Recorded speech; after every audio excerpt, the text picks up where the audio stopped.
नमस्कार दोस्तों, D sets में आपका स्वागत है। मैं एचआर प्रताप सिंह चंदेल आपका स्वागत करता हूं और आपको इन्फॉर्मेशन प्रोवाइड करूंगा आपकी कंपनी में जो जो रिक्वायरमेंट होती है, जो जो बेसिक रिक्वायरमेंट होती है, जिसके बेस पर कोई भी कंपनी आपको सिलेक्ट करती है या रिजेक्ट करती है, उन पॉइंट्स को मैं आपके सामने रखूंगा। आप कृपया इस चैनल को सब्सक्राइब कीजिएगा, लाइक कीजिएगा और आपके मन में किसी भी प्रकार का कोई भी क्वेश्चन है तो आप कमेंट में ज़रूर से शेयर कीजिएगा।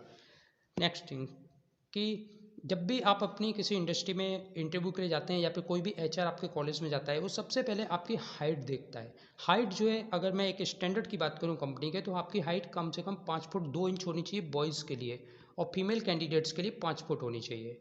तथा हाइट के बाद में वेट की बात आती है। अगर वेट की बात करें तो फिर कम से कम आपका वेट 50 किलो होना चाहिए और फीमेल कैंडिडेट्स के लिए 45 किलोग्राम होना चाहिए।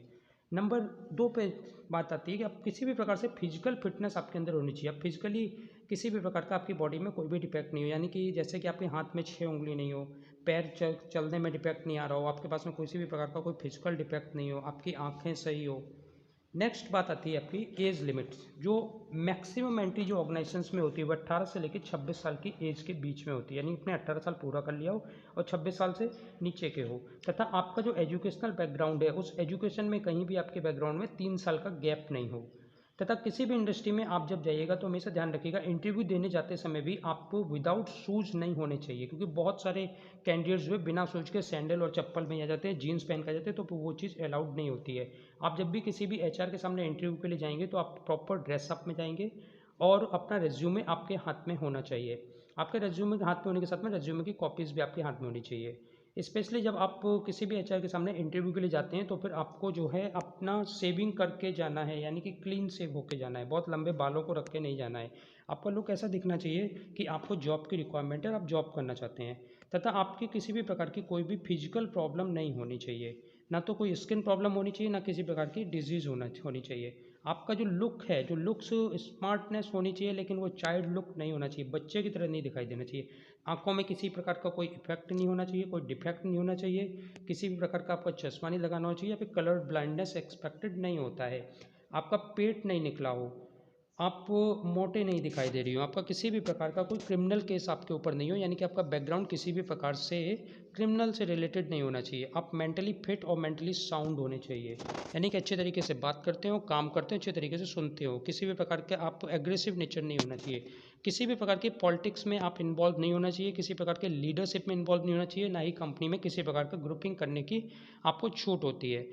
और उससे भी बड़ी बात है कि आपको जॉब की आवश्यकता हो। सबसे इंपॉर्टेंट चीज़ है कि आपको जॉब की आवश्यकता होनी चाहिए। और जब भी आपका इंटरव्यू होता है तो आप एक चीज़ को ध्यान रखिएगा कि आप लगभग 10 दिन के अंदर, 7 से लेकर 10 दिन के अंदर इंडस्ट्री में मूव करने के लिए रेडी रहें।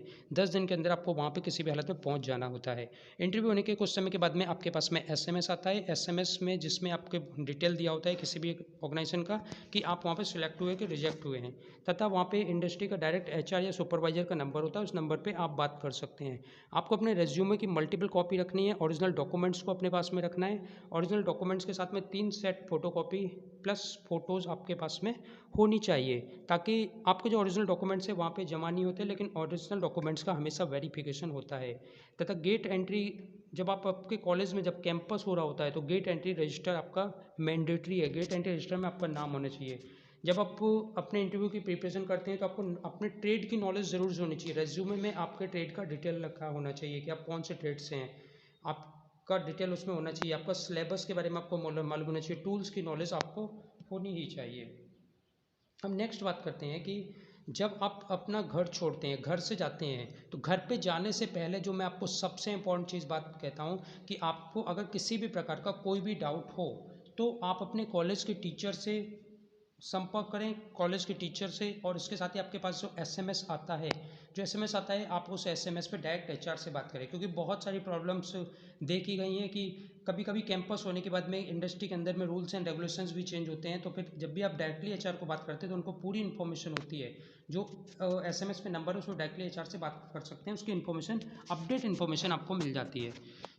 तथा आप कंपनी में डायरेक्ट कॉल करके ये भी कंफर्म कर सकते हैं कि आपको किस डेट में आना है, किस डेट में आपको नहीं आना है। ओरिजिनल डॉक्यूमेंट्स के साथ में अगर हम यहाँ पे सबसे इंपॉर्टेंट बात करें सैलरी की, वो तो आपको सैलरीज़ की अगर बात करें यहाँ पे घर से निकलने से पहले आप अपने एचआर को कंफर्म कर लें कि आपकी सैलरी कितनी है, किसी प्रकार से कोई घटा या बढ़ा तो नहीं है।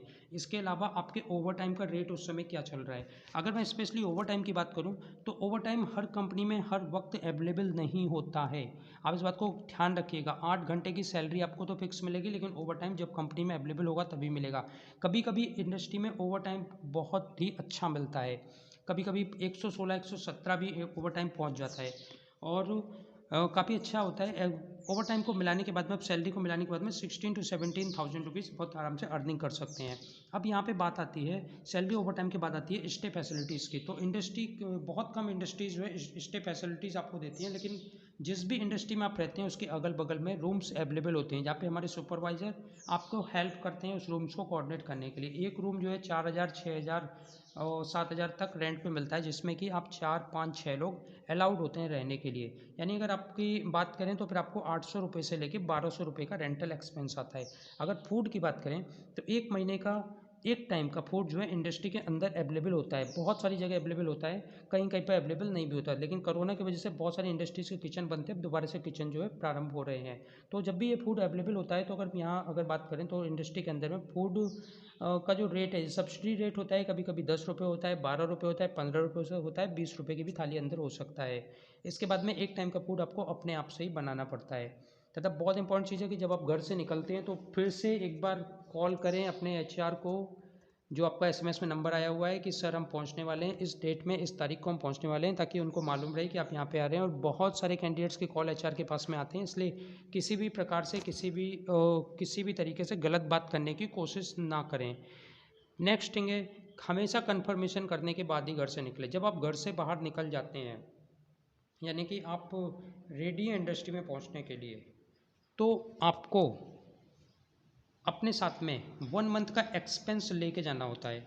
क्योंकि जब आप इंडस्ट्री में काम करते हैं तो आपकी सैलरी तो 30 दिन के बाद में आएगी, यानी कि एक महीने का एक्सपेंस आपको अपने साथ में लेके जाना होता है, यानी कि कम से कम 5,000 रुपये आपको अपने साथ में लेके जाना ही होगा। तो फिर से मैं आपको एक बार फिर से रिपीट कर देना चाहता हूँ, जो बहुत बहुत इंपॉर्टेंट चीज़ है उसमें रिपीट कर देना चाहता हूँ। आपके पास में किसी भी प्रकार की फिजिकल प्रॉब्लम नहीं होनी चाहिए।